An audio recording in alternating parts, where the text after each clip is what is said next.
Era previsible que la pandemia COVID-19 produjera un impacto negativo en las industrias culturales como en todos los sectores de la vida social del mundo. Y dentro de las industrias culturales, el libro es una de las que más afectadas se ha visto, lógicamente porque el libro tiene establecida una vida a través de toda la tradición evolutiva que ha tenido en las sociedades modernas, de relación entre el público y la obra que se está promoviendo, entre los libros que se venden, los libros que se producen, todos esos libros que se comercializan en los más diversos ámbitos. Al ser necesario recurrir a una serie de políticas de aislamiento para proteger a las poblaciones de diferentes lugares del mundo,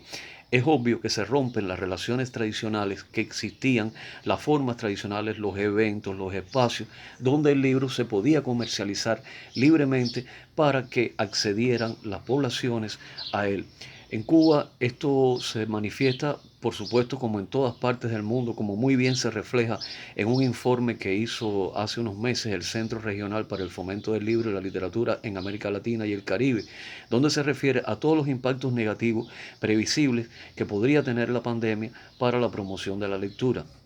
Y en aquel informe se veía la posibilidad de que lo que podría salvar a este sector del libro en estos momentos, que ya llevamos más de un año de pandemia, era justamente que se propiciara una reconversión. En primer lugar, una reconversión mental en todos nosotros. Había que ya dejar de lado los espacios tradicionales del libro y convertir a partir de las relaciones con el mundo de la tecnología, de las nuevas tecnologías, el mundo digital, las redes sociales, etcétera, convertir esas redes en espacios nuevos donde se pudiera recircular toda la producción editorial del mundo y de cada país concretamente. Para esto, obviamente, se precisa, por supuesto, establecer alianzas, establecer grupos de trabajo, establecer sinergias que contribuyan a que las personas con un mismo interés puedan favorecer estas políticas. Todas las políticas tienen un basamento, por supuesto, en licitaciones, en subsidios, en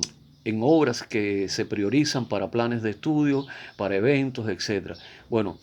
justamente esto es lo que se ha venido haciendo en Cuba en los últimos meses. Cuando en el año pasado, en los primeros casos que se detectaron de la COVID-19 entre los meses de marzo y abril, y cuando fue necesario cerrar todas las librerías, prácticamente, sobre todo en los lugares donde existían mayores núcleos de personas contagiadas, pues obviamente las librerías, los centros provinciales del libro, encabezados por ejemplo por el Centro Provincial del Libro de La Habana, de la capital, se vieron precisadas a buscar nuevas alternativas. Si antes la librería había constituido un espacio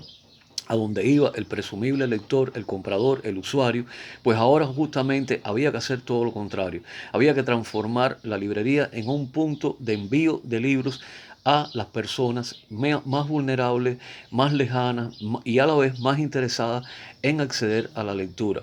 Justamente eso es lo que se consigue con un plan de llevarle libros a la casa por demanda y por oferta a numerosas personas. Habitualmente todas las librerías cubanas en todas las provincias, las 16 provincias, el municipio especial Isla de la Juventud, tienen establecidos sus índices de venta, sus índices de demanda insatisfecha, los libros más vendidos, los menos vendidos, los más buscados, los menos buscados, así como las revistas. Bueno, pues justamente se prepararon paquetes para favorecer que las personas pudieran acceder a los libros que más querían, que más necesitaban. Obviamente siempre hay una serie de autores conocidos, hay una serie de libros que funcionan muy bien en el público y se trató de abastecer a todas las poblaciones posibles con esto. También se empezó a brindar el servicio de localización de libros y a la vez se comenzó a trabajar en las redes sociales. El Instituto del Libro además adoptó una política de hacer donativos a los centros de aislamiento y a los hospitales, justamente para que los pacientes ingresados por el tema de la pandemia y los propios médicos, enfermeras, es decir, el personal médico, también pudiera acceder a la lectura. A estas presentaciones virtuales que también se comenzaron a hacer por la época porque se desecharon los espacios presenciales, es decir, los espacios físicos, colaboraron diversas editoriales. Y hoy ya, un año después de pandemia, existen una serie de foros virtuales, de espacios virtuales, como por ejemplo el creado por Cuba Debate, el espacio digital del libro, que en sinergia con el Instituto Cubano del Libro, con la plataforma Claustrofobia de Santiago de Cuba, con la editorial electrónica Cuba Literaria, el Observatorio Cubano del Libro y la Lectura, pues divulgan cotidianamente una serie de contenidos digitales que van a la promoción de la lectura, a promover a libros, autores y por supuesto hábitos de lectura. Esto ha dado muy buen resultado porque las redes sociales tradicionalmente invadidas de otros contenidos, digamos, menos edificantes, menos cultos, menos en busca de la población que quiere leer algo bueno, pues ahora han levantado todo un stock de libros, de novedades. Siempre se ha considerado en las ferias internacionales del libro que la novedad era lo más buscado por la población, y en Cuba hemos tratado de desmentir el concepto de que la novedad es solo el libro nuevo que se acaba de producir para una feria. No, la novedad es todo aquel libro que uno no ha leído, que no conoce, que puede tener 5, 3 años, 10 de publicado, pero que puede resultar interesante. Y con este concepto se están promoviendo de conjunto con la Biblioteca Nacional José Martí, con algunas facultades de la Universidad de La Habana, como la Facultad de Psicología, y a través del Observatorio Cubano del Libro y la Lectura, toda una serie de libros que van en busca de renovar el valor cultural de la lectura, el valor social de la lectura. Yo creo que la pandemia nos ha retado a que nos reencontremos, a que reconstruyamos nuestra visión de nosotros mismos, a que nos reconvertamos en algo diferente, y justamente a eso nos convocaba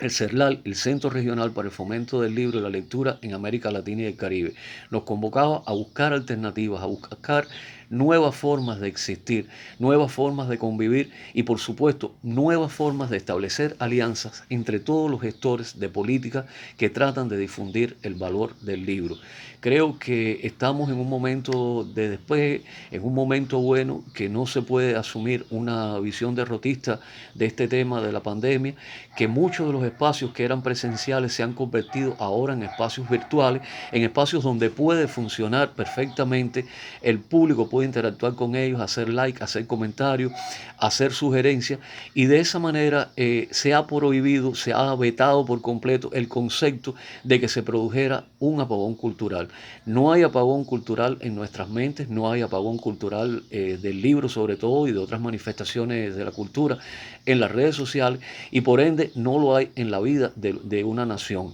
De alguna manera creo que, como ya decía, la pandemia nos ha hecho superar nuestros propios métodos de trabajo, y creo que estos métodos no deben quedarse solo en un tiempo de pandemia que en algún momento se vencerá. Pasaremos esta época complicada de ver que tantas personas ya no están, que tantas personas están amenazadas por la muerte, y si logramos mantener esos métodos de acercar por todas las vías posibles, ya sea las redes, los espacios presenciales cuando se recuperen, todo un entramado necesario para difundir el libro, pues algo nos habrá dejado, algo benéfico, decía, nos habrá dejado esta pandemia. Yo creo que la humanidad siempre ha dado muestras de poder superarse. El libro, por supuesto, aún en las peores condiciones del mundo, pese a ser afectado por todos los males, por todas las políticas negativas que hacia él puedan haber existido, el libro ha pervivido desde los orígenes de la humanidad, ha ido asumiendo nuevas formas, ha ido desarrollándose por nuevas vías, pero el problema es que siempre las historias que se escriban, que los libros que se escriban, lleguen al mayor número posible de personas sensibles, de personas que quieran leerlos, personas que estén esperando un mensaje, que estén buscándose y reencontrándose en cada historia, que las hace participantes, que las hace sentirse parte de este mundo y que les da la idea, la iniciativa de que podemos entre todos construir un mundo mejor. Ese es uno de los valores por el que han luchado tantos escritores en el mundo entero a lo largo de la historia, al creer en sus libros, al creer en lo que nos estaban contando, y es el mensaje que debemos llevar a todos los promotores de lectura de cualquier lugar del mundo, de cualquier ciudad, de cualquier población, ya sea una población rural, sea una población citadina, ya sea a través de un medio de prensa, ya sea desde una editorial, desde una librería, desde una biblioteca, que también se han sumado con un trabajo muy interesante a esto de difundir los contenidos literarios a través de las redes sociales. El propósito de muchas de estas cosas ha sido la descarga de ebook también, liberar contenidos, hacerlos más viables para la población, y hay que destacar el trabajo de Cuba Literaria, presente también en este evento de LASA, que de alguna manera ha logrado en los últimos meses triplicar, cuadruplicar sus índices de descarga con toda una serie de propuestas interesantes que han sido asumidas por la población y que continúan, por supuesto, fomentando la lectura. Esto ha sido el resultado de la pandemia COVID-19 en Cuba.